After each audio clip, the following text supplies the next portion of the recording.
Bismillahirrahmanirrahim. Assalamualaikum warahmatullahi wabarakatuh. Alhamdulillahirabbil alamin. Hamdan katsiran thayyiban mubarakan fih kama yuhibbu rabbuna wa yarda. Wassallallahu ala nabiyyina Muhammad wa ala alihi wa sahbihi ajma'in. Rabbi shrah li sadri wa yassir li amri wahlul 'uqdatam min lisani yafqahu qawli. Alhamdulillah para pemirsa Salam TV, sahabat keluarga muslim yang dimuliakan Allah Subhanahu wa taala. Kita bersyukur kepada Allah Subhanahu wa taala yang memudahkan kita untuk melanjutkan kajian kita, kajian fikih, yaitu pembahasan kitab Matan Abi Syuja' rahimahullah. Mudah-mudahan Allah Subhanahu wa taala senantiasa memberikan kita ilmu yang bermanfaat dan memudahkan kita untuk mengamalkannya. Alhamdulillah, Bapak Ibu pemirsa Salam TV yang dimuliakan Allah Subhanahu wa taala, kita sudah sampai di pembahasan salat jamaah. Jadi Syekh dalam menerangkan salat jamaah ini, di awal beliau menerangkan tentang hukum sholat jamaah.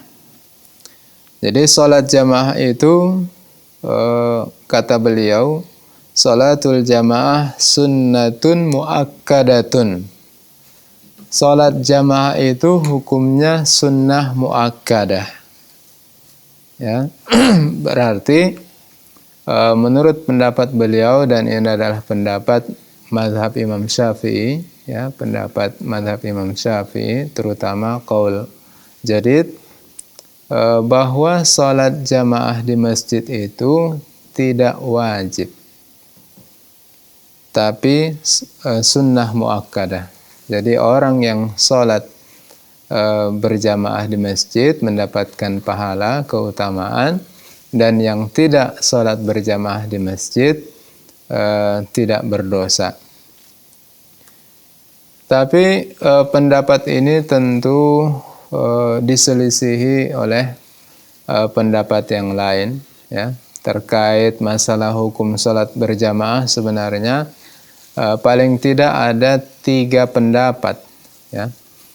Yang pertama, seperti pendapat dalam mazhab Imam Syafi'i, hukumnya sunnah muakkadah.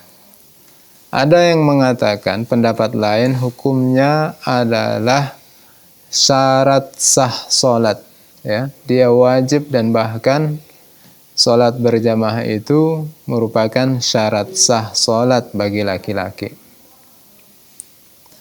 Pendapat yang ketiga, bahwa solat berjamaah itu adalah hukumnya fardu ain, hukumnya wajib atas setiap laki-laki yang balik, ya, yang berakal dan Islam.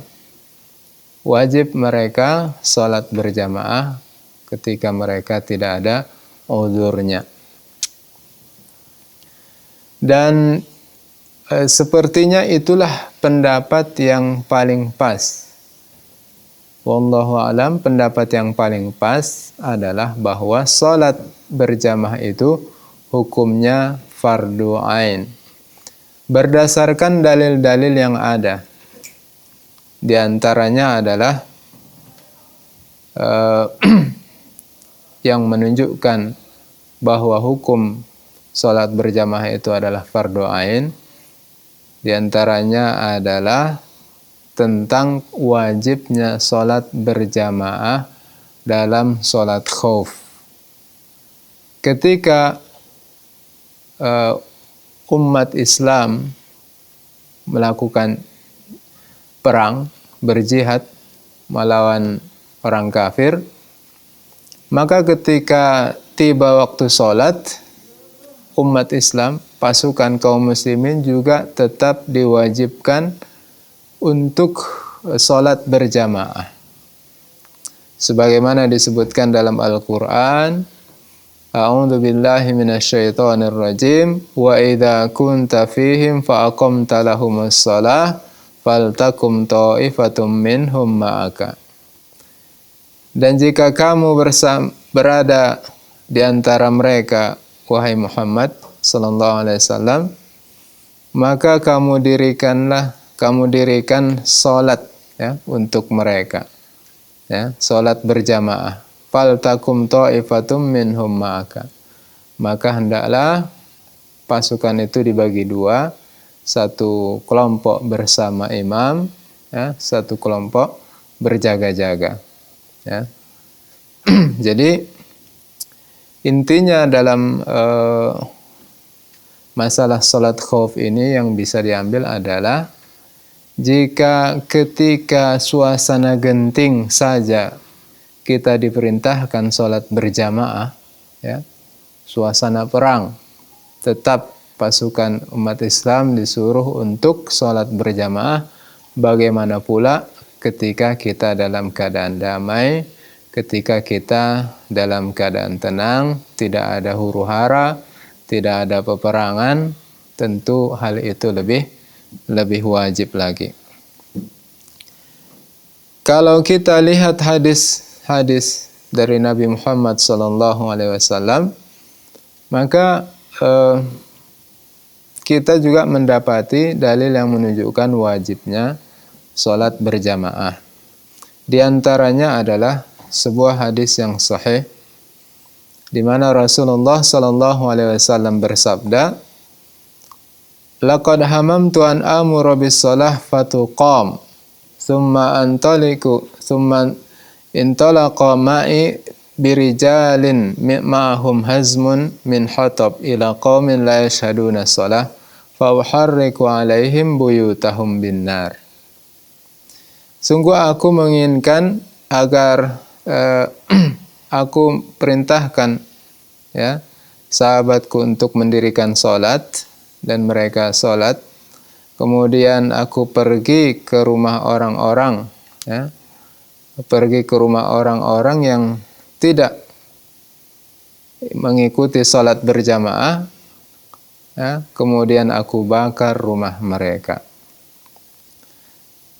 Jadi Rasulullah mengatakan beliau itu menginginkan agar didirikan salat, kemudian beliau salat berjamaah bersama sahabat, dan sudah itu beliau berangkat keliling mengecek, melihat siapa yang tidak salat berjamaah, dan beliau sambil mengecek bersama sahabatnya membawa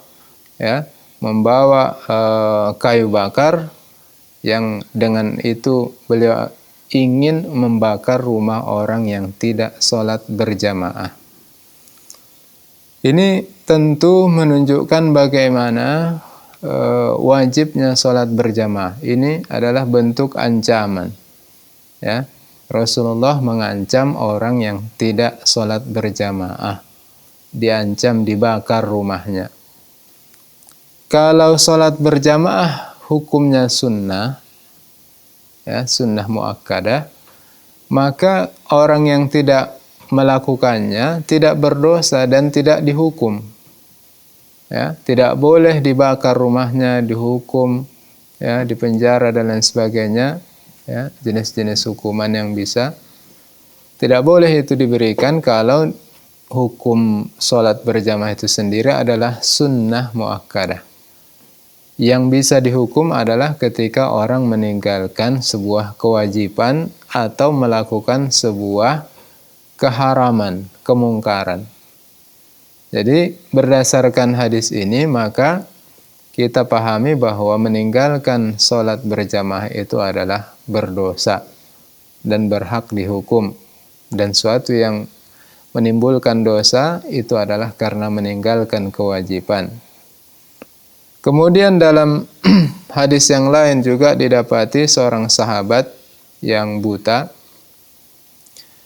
Beliau menyampaikan uzurnya kepada Nabi Muhammad SAW bahwa kalau beliau setiap hari 5 kali ya salat berjamaah ke masjid itu agak menyulitkan beliau, apalagi kalau tidak ada orang yang menuntun beliau ke masjid dari rumahnya.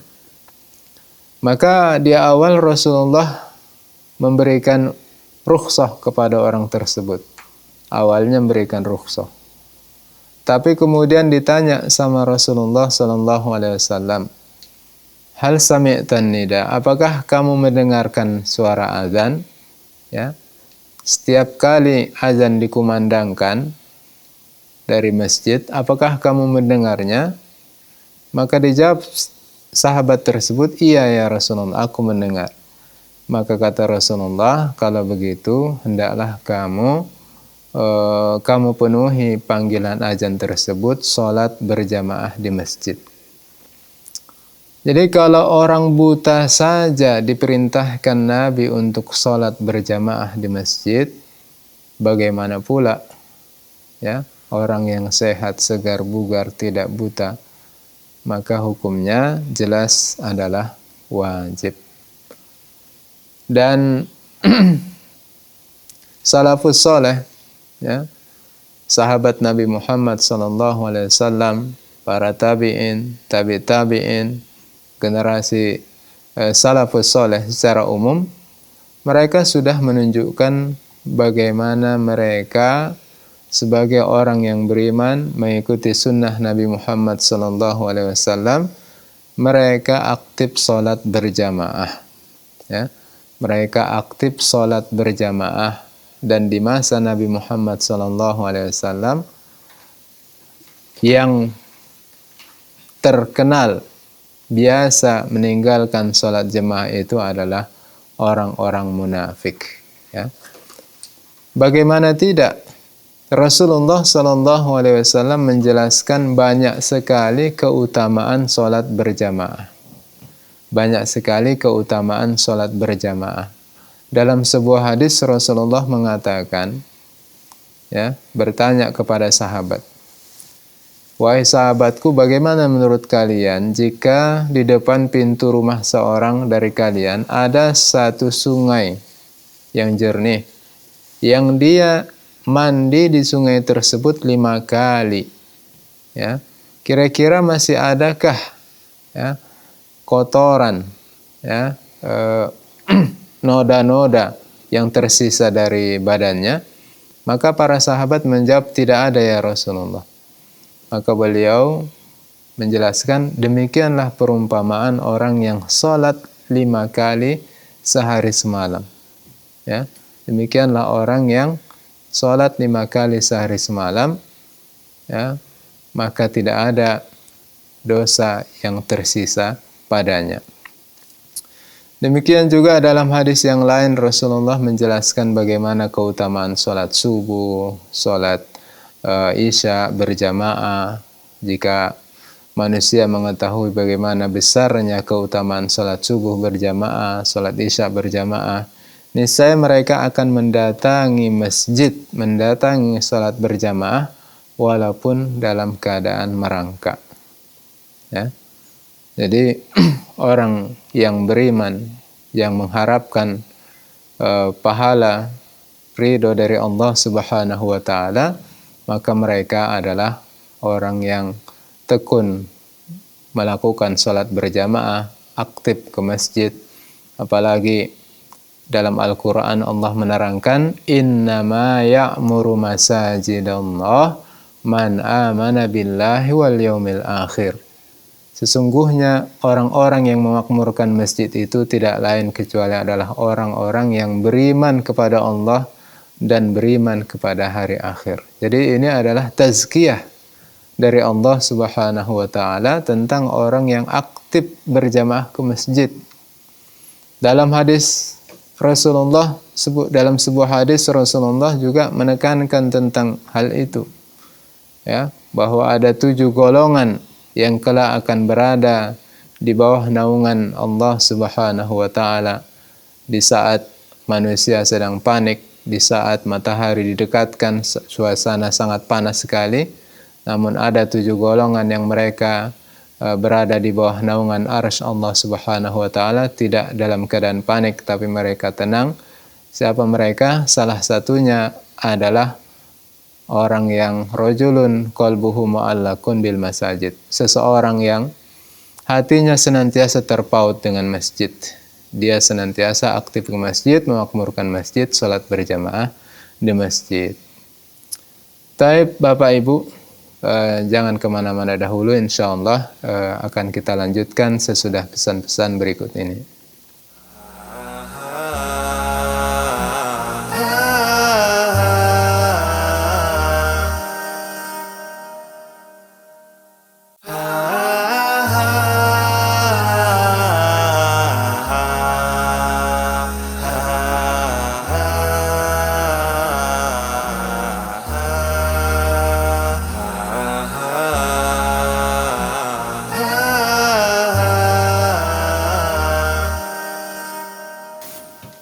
Alhamdulillah, Bapak Ibu pemirsa Salam TV yang dimuliakan Allah Subhanahu wa taala, kita lanjutkan masih dalam pembahasan salat berjamaah.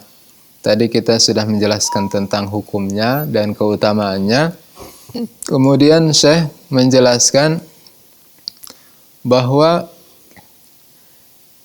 alal ma'mum an yanwiyal i'timam dunal imam. Ya. Bagaimana supaya sah sholat berjamaah itu? Beliau mengatakan bahwa sholat berjamaah itu harus diniatkan berjamaah bagi makmum. Adapun imam tidak mesti niat berjamaah. Ya, itu sudah sah dianggap sholat berjamaah. Jadi ketika ada seseorang yang sholat sendirian, ya, sholat sendirian, apakah sholat sunnah atau sholat wajib, ya, dan dia pun tidak ada niat menjadi imam karena sendiri. Kemudian ada orang datang sesudahnya, ya, bermakmum kepada orang yang sholat sendirian tadi, maka itu boleh, ya. Jadi tidak mesti imam itu di awal sholatnya itu berniat sebagai imam, ya. Ketika datang orang lain bermakmum kepadanya, itu hukumnya boleh. Kemudian beliau mengatakan, wa yajuz an ya'tamma al-hurru bil abdi. Boleh hukumnya orang yang merdeka menjadi makmum bagi seorang imam yang dia adalah seorang budak. Ya. Boleh hukumnya orang yang merdeka menjadi makmum bagi orang yang budak. Jadi imamnya itu adalah budak sahaya, hamba sahaya, seorang budak. Sementara makmumnya itu adalah orang-orang merdeka. Jadi itu hukumnya boleh. Walaupun mungkin beda derajatnya.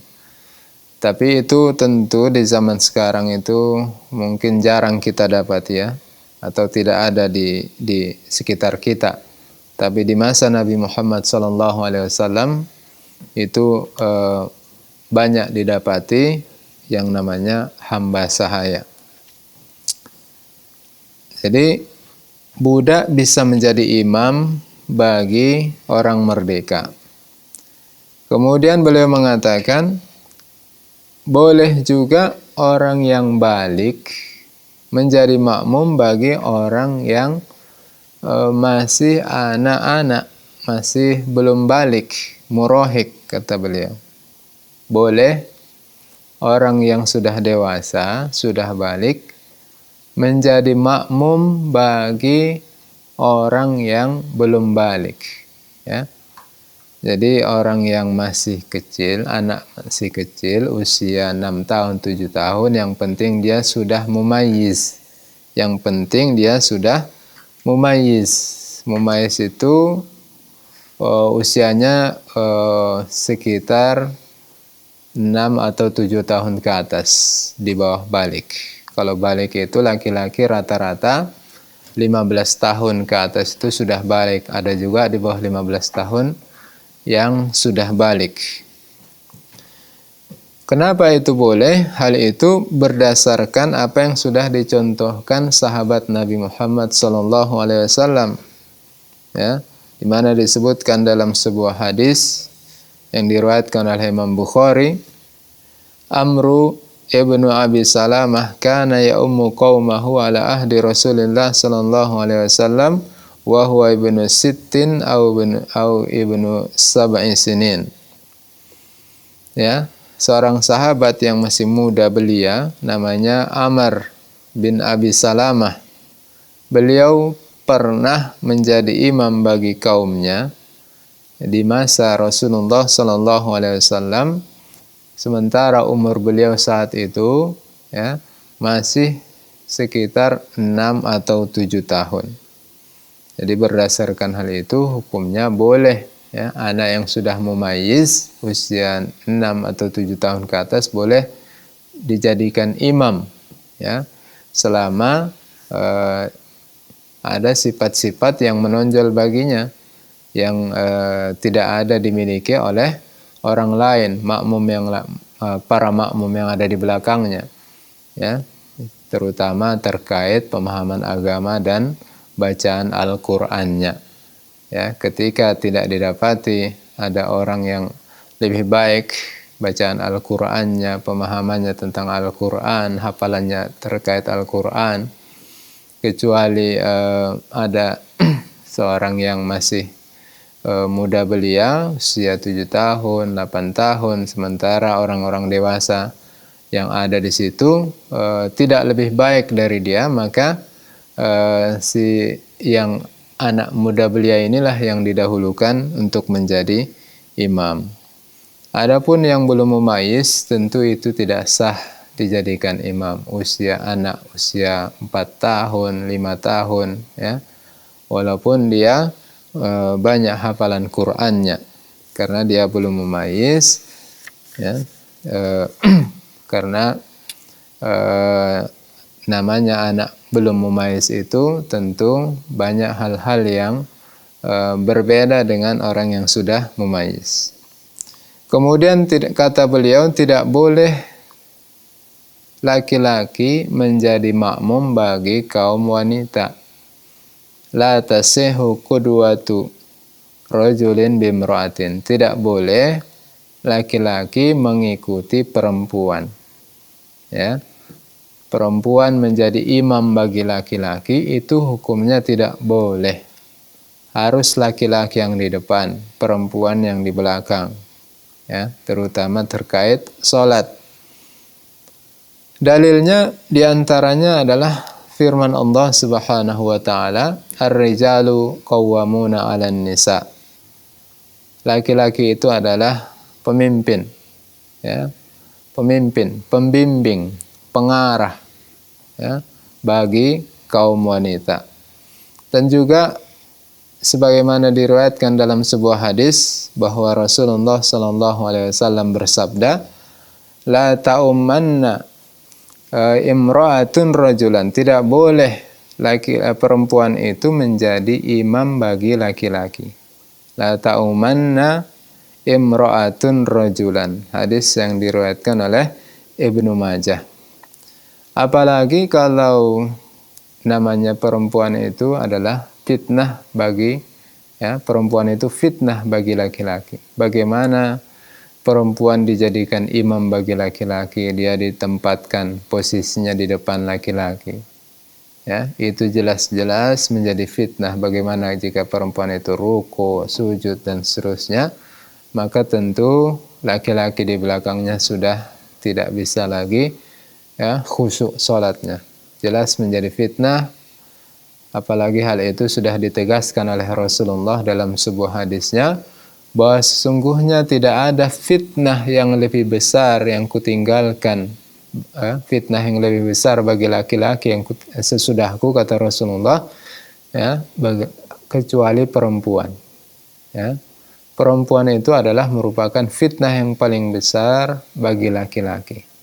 Karena itu maka tidak boleh ditempatkan perempuan itu menjadi imam bagi laki-laki. Kemudian Syekh Abu Syuja' rahimahullah menjelaskan tentang orang yang boleh menjadi imam. Ya. Yang beliau mengatakan la tasihu qudwatu qari, ya, la tasihu qudwatu qari bi ummi. Orang yang bagus bacaan Al-Qur'annya, bagus hafalan Qur'annya, tidak boleh dia menjadi makmum bagi seorang imam yang tidak bagus hafalan Qur'annya, tidak bagus bacaan Qur'annya. Ya. Apalagi bacaan rukun salat. Ya. Salah satu rukun salat yang merupakan bacaan salat adalah membaca Al-Fatihah. Surat Al-Fatihah itu merupakan rukun salat. Jika bacaan rukun salat ini tidak bagus, maka bisa saja ya salatnya tidak sah. Bagaimana pula seorang yang bagus bacaannya menjadi makmum bagi orang yang bacaannya tidak baik.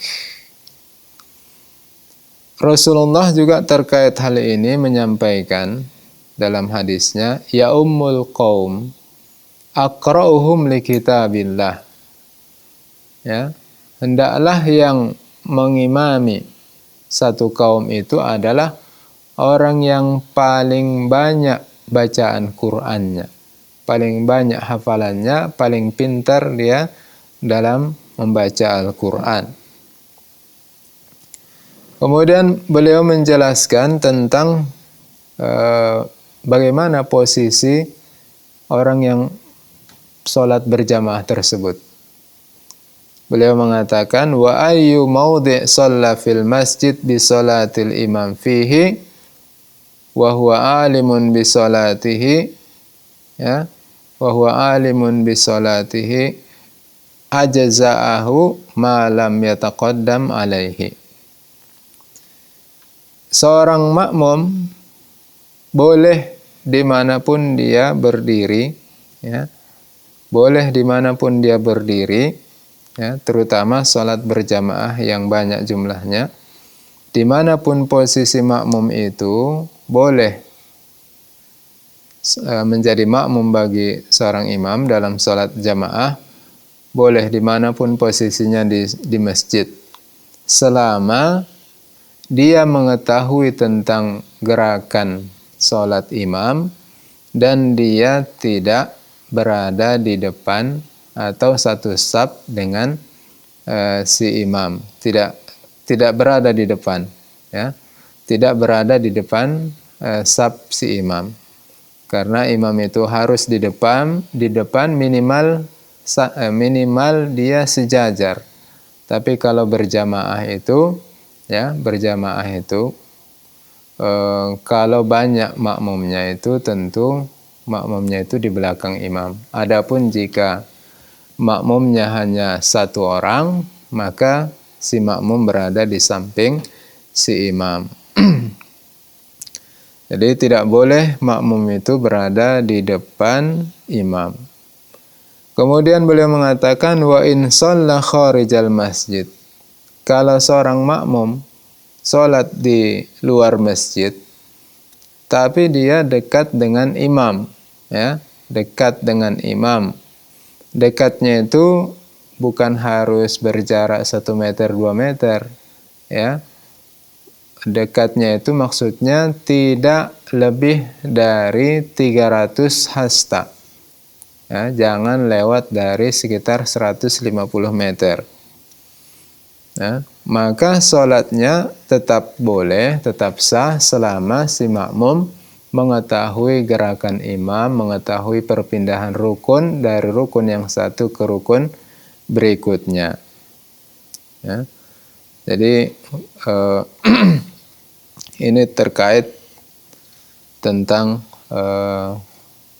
posisi makmum. Ya. Posisi makmum pertama tadi tidak boleh, ya, di depan imam, dia harus di belakang imam. Kalaupun harus maju, ya, maksimal sejajar dengan imam. Ya, kemudian harus mengetahui gerakan imam. Kalaupun dia di luar, ya, di luar masjid, jaraknya jangan sampai lebih dari sekitar 150 meter dan harus mengetahui gerakan dan perpindahan rukun yang dilakukan oleh imam. Baik Bapak Ibu, insya Allah ini masih akan kita lanjutkan. Jangan kemana-mana dahulu. Insya Allah sesudah pesan-pesan berikut ini.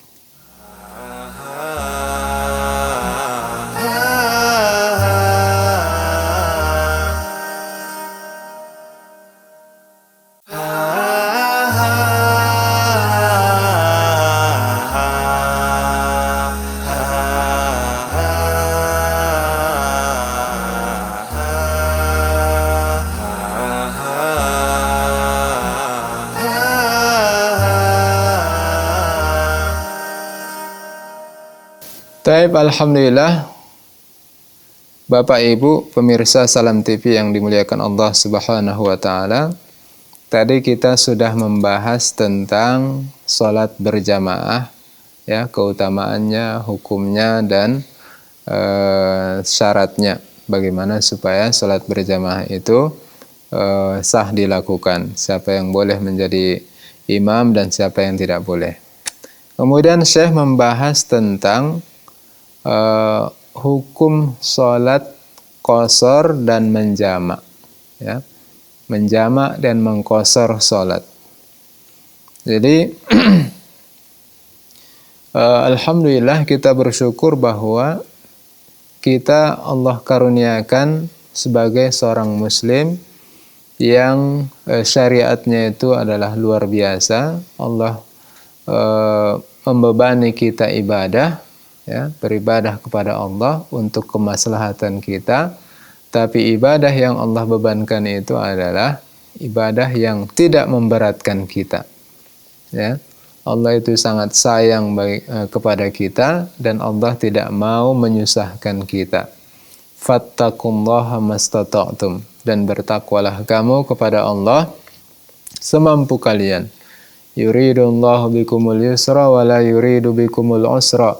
Allah itu menginginkan kemudahan untuk kalian dan tidak menginginkan kesulitan untuk kalian. Ya, banyak sekali kita dapati kalau kita telaah, ya, dalam syariat Islam, banyak sekali kemudahan-kemudahan yang diberikan kepada umatnya. Salah satunya adalah terkait bolehnya menjamak dan mengqasar salat. Ya. Pertama terkait mengqasar salat. Ya. Hal ini dibolehkan dalam Islam, ya, mengqasar salat. Di antara dalilnya adalah firman Allah Subhanahu wa taala, "Wa idza darabtum fil ardi falaysa 'alaikum junahun an taqsuru minas shalah." Kalau kamu bepergian, ya, maka tidak berdosa kalau kamu mengqasar salat. Apa itu mengqasar salat? Mengqasar salat adalah meringkas salat yang 4 rakaat menjadi 2 rakaat. Salat yang 5 waktu sehari semalam itu ada 3 salat yang 4 rakaat, yaitu zuhur, asar, dan isya. Ya, boleh kita mengqasar zuhur, asar, dan isya, kita jadikan 2 rakaat 2 rakaat. Apa syaratnya? Ya, apa syaratnya itu boleh kita lakukan? Syaratnya adalah kalau kita sedang musafir. Ya. Syarat umumnya itu adalah kalau kita sedang musafir berdasarkan ayat tadi. Wa idza darabtum fil ard falaysa 'alaikum junahum an taqsuru minas shalah. Kalau kamu bepergian di atas bumi musafir, maka tidak salah, tidak berdosa kalau kamu mengqasar salat. Itu syarat umumnya kita musafir. Syaratnya secara khusus disebutkan oleh Syekh Abu Syuja' rahimahullah. Ada 5 syaratnya kata beliau. Yang pertama adalah bahwa safar yang kita lakukan itu bukanlah safar untuk melakukan kemaksiatan. Ya. Tidak boleh kita untuk melakukan kemaksiatan kita, ya, menggunakan dan mengamalkan rukhsah ini, karena mengqashar salat ini adalah rukhsah, keringanan dalam agama kita. Jadi tidak dibolehkan kita mengqashar kalau safarnya itu adalah karena tujuan maksiat. Syarat yang kedua adalah jarak safar yang kita lakukan itu, kata beliau, 16 farsakh. 16 farsakh itu kurang lebih 80 km. Ya. 16 farsakh kurang lebih 80 km. Kalau kita bepergian, musafir, ya, jaraknya itu kurang lebih 80 km, maka dibolehkan kita mengqashar salat. Walaupun bisa saja dalam jarak yang sekitar 80 km itu kita seperti zaman sekarang ini banyak kemudahan yang kita dapatkan, ya. Kita tidak kesulitan, ya. Kalau dulu orang musafir sejauh 80 km mungkin butuh waktu berhari-hari, ya, dan butuh perbekalan yang banyak. Kalau sekarang orang mungkin musafir 80 km bisa ditempuh dalam waktu 1 jam. Tapi walaupun begitu, tetap saja Islam memberikan keringanan.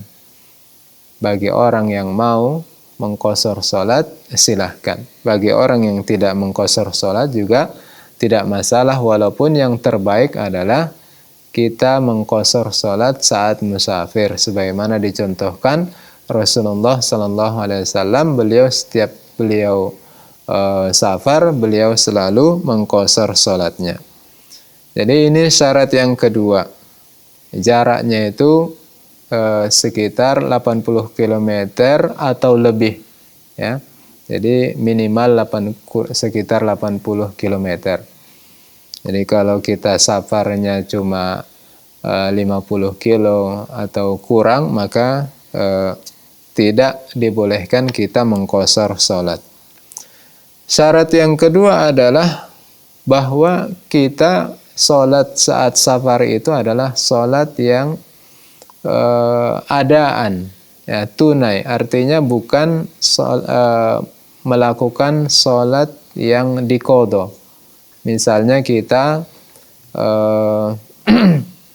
ketinggalan salat, mungkin karena lupa atau ketiduran ketika belum safar, kemudian baru teringat atau dikasih tahu oleh kawan kita belum salat.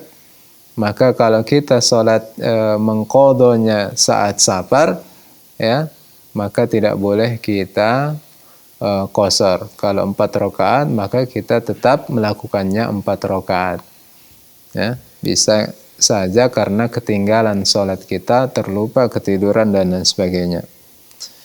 Jadi harus yang dilakukan, yang boleh diqashar itu adalah salat yang memang yang harus dilakukan pada jam tersebut, ya. Bukanlah salat yang karena qadha. Kemudian yang ketiga atau keempat adalah hendaklah orang yang mengqashar salat itu berniat mengqashar salat, ya, di awal salatnya, ketika awal niat salatnya itu, ya, bersama takbiratul ihram. Tidak boleh di tengah-tengah, ya, karena salat itu niatnya itu di awal. Kemudian yang kelima adalah orang yang mengqashar salat itu tidak boleh bermakmum atau menjadi makmum kepada orang yang mukim, ya.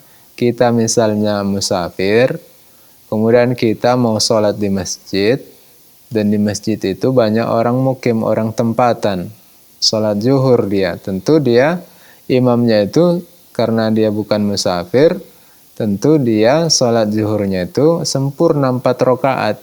Kalau kita menjadi makmum bagi orang tersebut, maka kita juga harus menyempurnakan 4 rakaat. Tidak boleh kita mengqashar berjamaah dengan orang yang sempurna sholatnya.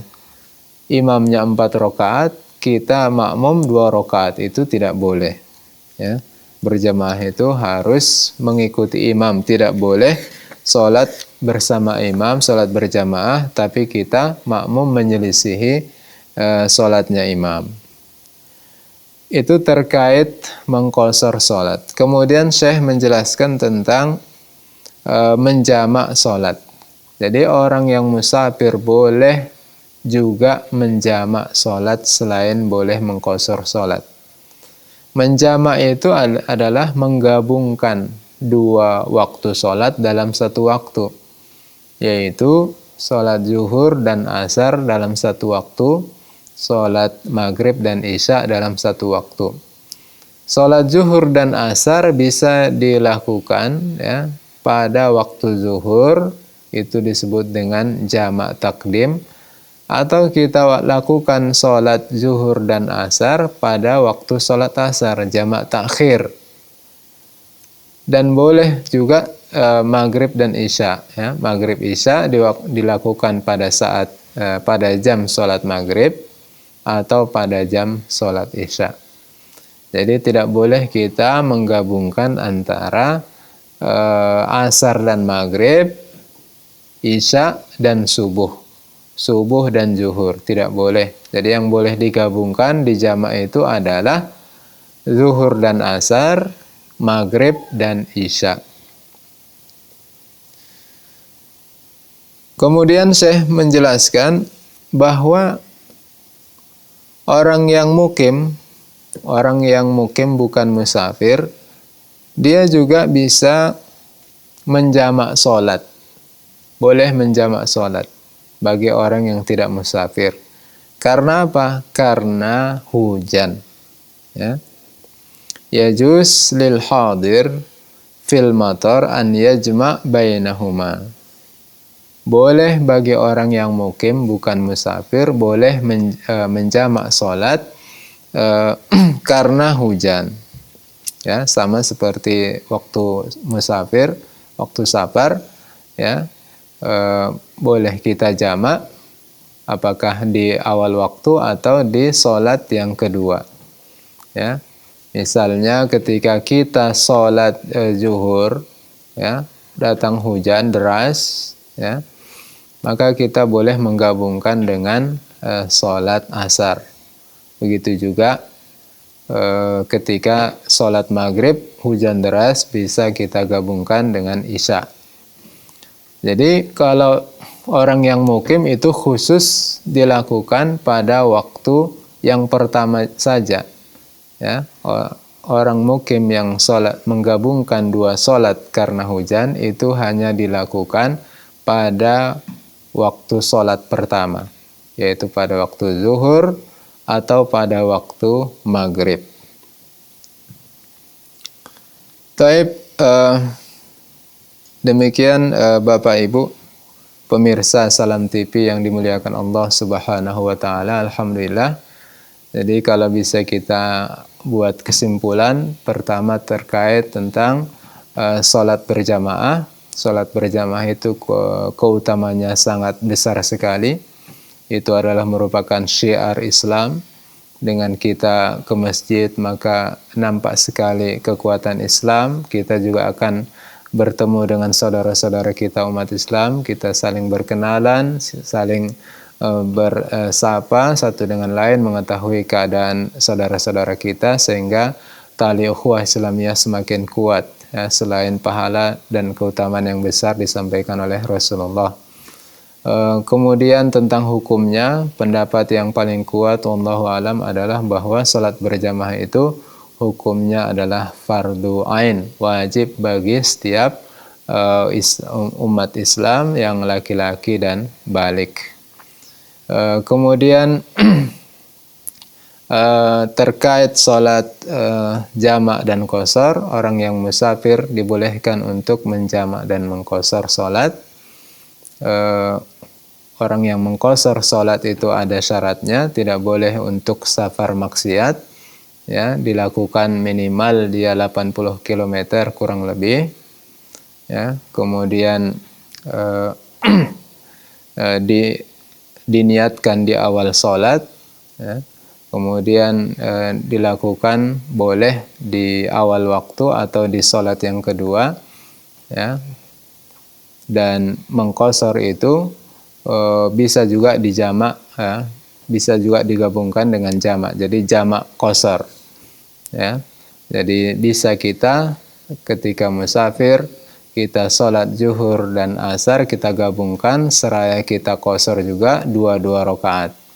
Kemudian bagi orang yang tidak musafir juga boleh menjamak sholat, tapi tidak boleh mengqashar sholat. Ya, boleh menjamak ketika apa? Ketika turun hujan yang deras, sehingga pakaian kita menjadi basah. Dan juga boleh karena kita sakit keras, sebagian ulama mengatakan boleh kita juga menggabungkan dua waktu sholat. Demikian. Lebih dan kurang kami mohon maaf. Mudah-mudahan ada manfaatnya. Wassalamualaikum warahmatullahi wabarakatuh.